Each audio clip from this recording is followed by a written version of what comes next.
खेसारी को आज हम लोग शर्म से नहीं बोलते, या फिर पवन जी को, कि हम बिहार के ही हैं और ये बिहारी एक्टर हैं। हम चाहिए तो हर 9 महीना पर सोहर गवा दिए अपना घर में। अगर केहू के लगे ताकत होखे तो गवा के दिखाओ सोहर। आपको किसी ने मना किया है, घर में वाइफ है, बीबी है, 9 महीना में सोहर बजवाइए, भगवान करे आपके घर में अच्छा अच्छा औलाद, सुंदर सुंदर लल बबुआ पैदा हो। जो महिलाओं के लिए इतना बुरा करेगा या बोलेगा ना, वचन निकालेगा, सामने खड़ा हूं मैं, नंगा कर देंगे यहीं पे। आके भिड़ के हमसे जरा बात कर लो। पवन सिंह की औकात नहीं है महिला विकास मंच की किसी भी पदाधिकारी या किसी मेंबर से बात करने की। आप महिलाओं पे कटाक्ष करते रहते हैं। आज एक महिला आप दोनों के मंच पे अगर नहीं चढ़े तो आपकी मंच की शोभा घट जाएगी। महिलाओं को इस्तेमाल करते हो आप लोग। पवन सिंह अब कोई अभिनेता नहीं रहा, खेसारी अभिनेता नहीं रहा। महीनों इसी होटल में महीनों खेसारी का करियर स्टार्ट हुआ है इसी होटल से, और पवन सिंह महीनों इसी होटल में पड़े रहते थे जब करियर स्टार्ट होता था। तो वो लोग हमसे कहाँ नजर मिला पाएंगे? बहुत बच्चे हैं, खड़ा नहीं हो सकता।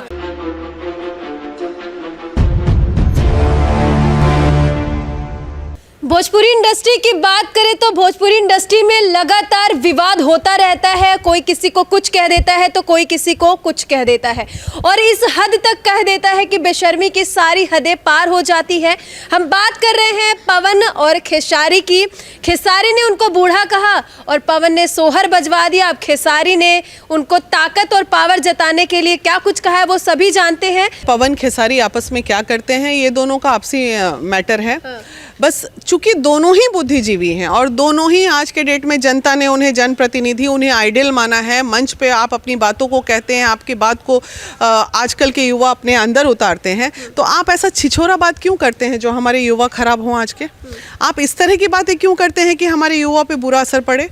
अब ये देखिए, ये अब मुद्दा ये नज़र आ रहा है कि दोनों ही के पास अब काम नहीं बचा है। दोनों ही के पास कलाकारी का अभाव हो गया, सिंगिंग का अभाव हो गया, या तो गाने नहीं मिल रहे होंगे। भोजपुरी में देखा जाता है लगातार इन्हीं दोनों में ज़्यादा ही लड़ाई होती है। तो इन दोनों की लड़ाई, अब दोनों में सूखा पत्ता कौन है ये भी हमें मतलब बारीकी से इस पे देखना पड़ेगा। भोजपुरी गाने वाने तो हम लोग सुनते हैं नहीं, कभी कभार इन लोग को देख लेते हैं, लेकिन दुख इस बात का है, इतने अच्छे आप लोग, और खेसारी के लिए दुख इसलिए लगता है ज़्यादातर कि उन्होंने अपना कैरियर ही मतलब महिला किरदार में स्टार्ट किया था। साड़ी वाड़ी लपेट के वो डालते, तो क्या मजाक बनाने के लिए किया था? क्या आपके नज़र में महिला मजाक है? आप आज डिम्पल सिंह को लेके या कभी किसी को लेके आप महिलाओं पे कटाक्ष करते रहते हैं। आज एक महिला आप दोनों के मंच पे अगर नहीं चढ़े तो आपकी मंच की शोभा घट जाएगी। महिलाओं को इस्तेमाल करते हो आप लोग, नचवाते हो, गवाते हो, और उसके बाद उसके कैरेक्टर पे उंगली उठाते हो। यही आपका कैरेक्टर है। तो ये लोग बहुत बुरी तरह, आज हमारी अक्षरा के साथ क्या हुआ, डिम्पल के साथ क्या हुआ, तो ये लोग जैसे, क्या महिलाओं के पास कलाकारी नहीं है? इनसे ज़्यादा बेटर वो लोग कर सकती हैं।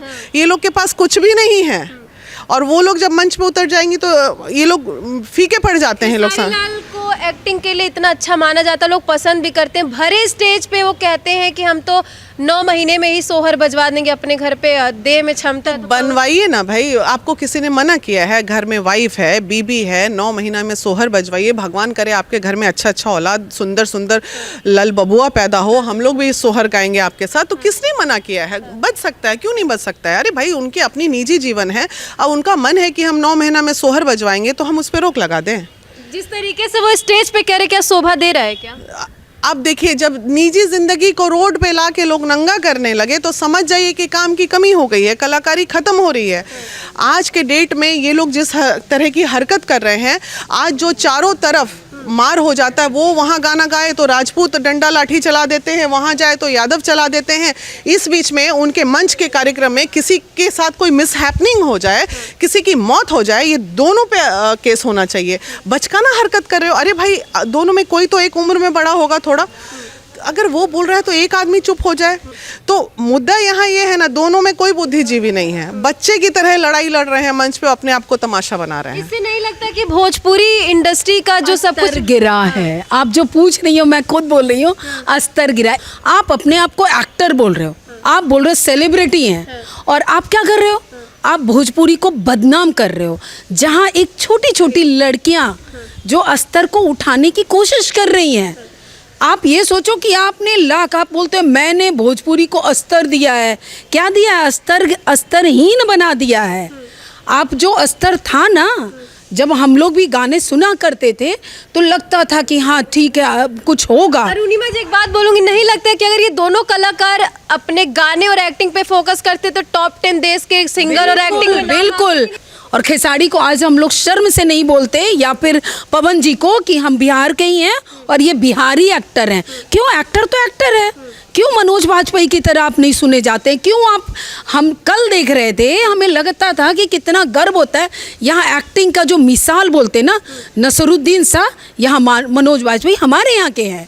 तो ये गर्व होनी चाहिए। बेतिया के लोग इतना गर्व करवा रहे हैं, और वहीं दूसरी तरफ ये अस्तर जो नीचे, मतलब औरतों को तो इतना गंदा कर दिए हैं।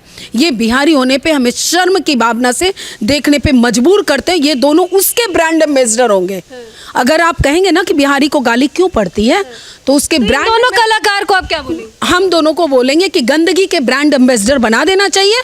और सभी लोग, जो भी लोग, चाहे वो भोजपुरी स्पोकन हो या फिर बिहारी के कई भी किसी भी जगह से, पवन सिंह और खेसारी लाल का कोई भी मूवी रिक्शा वाले तक भी बैकआउट करना चाहिए, नहीं देखना चाहिए, थूकना चाहिए उनके पोस्टर्स। क्यों थूकना चाहिए? बिल्कुल। वो उनकी क्या, रिक्शा वाले की बेटी नहीं होती है, ठेला वाले की बेटी नहीं होती है, और ये जो झोपड़ी में रहते हैं, रोड पे सोते हैं, उनकी भी बेटियां होती हैं ना। तो आप जो बेटियों का इतना ज़्यादा, बेटियों के नाम पे जो गंदगी फैला रहे हैं, एटलीस्ट वो गंदगी जो आदमी फैला रहा है उस पर आप थूकिए ना, देखिए ना, उसके मनोबल घटेगा। पवन सिंह ने भी बोला कि इतना बोला कि दिमाग में हैजा हो जाए स्टेज पे, और भरे स्टेज पे सोहर बजवा रहे हैं। अब खेसारी इतना तगड़ा जवाब दिए। ये लोग जो है ना, बस बार बार मैं कह रही हूँ, इन लोगों के पास अब मुद्दा नहीं बचा है। बार मैंने ये भी बोला, भाई आपस में मत लड़ो। अगर आप लोग को जो बात करनी है बंद कमरे में बैठ के कर लो। इससे समाज में एक गलत मैसेज जा रहा है। महिला विकास मंच आपके पास आ जाती है, हम आप दोनों भाइयों को बिठा के कंप्रोमाइज करा देते हैं, लेकिन ऐसे गंद मत मचाओ आप लोग। बॉलीवुड में लोग एक एक्टर दूसरी एक्ट्रेस हैं, उनके साथ काम करते हैं, उनको इज्जत से आगे बढ़ाते हैं। आप अपने यहाँ की एक लड़की ऊपर जा रही है, उसका इज्जत लेने का काम करते हो, उसका स्तर गिराते हो। कितना गलत है ये। उन दोनों पे, बेटियों को जो इतना ज़्यादा शर्मसार करेंगे, तो हम महिला विकास मंच उन दोनों के खिलाफ एक बड़ा आंदोलन करेंगे। देखते हैं कि बेटियों का आप स्तर गिराते हैं या आप अपना स्तर गिराते हैं। वो स्तरहीन है दोनों। जितने भी आप लोग अपने मीडिया, चूँकि सच तक लोग बहुत देखते हैं, और देखिए सच बता रहे हैं, पवन सिंह और खेसारी लाल को कौन देखता है? सही बात है कि ये लोग जो हमारे रिक्शा वाले और ठेला वाले, उनका मजाक उड़ा रहे हैं। वो बेटियों का मजाक, मतलब उनका मजाक उड़ा रहे हैं। उनको एकदम सीधे बैकआउट करना चाहिए। वो पवन सिंह अब कोई अभिनेता नहीं रहा, खेसारी अभिनेता नहीं रहा, दोनों। तो फिर बचा कौन भोजपुरी में? भोजपुरी में बचा कौन? अरे बहुत सारे अब निकल के आएंगे, अच्छे निकल के आएंगे। महिला विकास मंच डरती नहीं है। हम एकदम खुला चैलेंज करते हैं। इतना स्तर गिराए हो ना, आके भिड़ के हमसे जरा बात कर लो। पवन सिंह की औकात नहीं है महिला विकास मंच की किसी भी पदाधिकारी या किसी मेंबर से बात करने की। महीनों इसी होटल में महीनों खेसारी का करियर स्टार्ट हुआ है इसी होटल से, और पवन सिंह महीनों इसी होटल में पड़े रहते थे जब करियर स्टार्ट होता था। तो वो लोग हमसे कहाँ नजर मिला पाएंगे? बहुत बच्चे हैं, खड़ा नहीं हो सकता। जो महिलाओं के लिए इतना बुरा करेगा या बोलेगा ना, वचन निकालेगा, सामने खड़ा में नंगा कर देंगे यहीं पे बातों से, क्योंकि हम अस्तर विहीन बात नहीं करते। क्या बोलेंगे आप? पवन और खेसारी को पसंद करती हैं कि नहीं? खेसारी और पवन को पसंद पहले हम लोग करते थे, लेकिन आज जिस तरह से वो फेसबुक पर कहीं भी आकर भरे स्टेज पर जो अपना तमाशा दिखा रहे हैं, महिलाओं को जलील कर रहे हैं, तो उस समय से उनके प्रति हम लोग का दृष्टिकोण चेंज हो चुका है, और अब हम लोग उनको किसी भी रूप में पसंद करना नहीं चाहते हैं। क्या बोलेंगे आप? मैं दीदी के बातों से सहमत हूँ। ऐसा नहीं होना चाहिए, महिलाओं का अपना अस्तित्व है। फिलहाल देखने वाली बात होगी कि अब ये विवाद यहीं तक रुकता है या फिर आगे भी बढ़ेगा। आगे आपको ऐसी अपडेट देते रहेंगे। जय हिंद।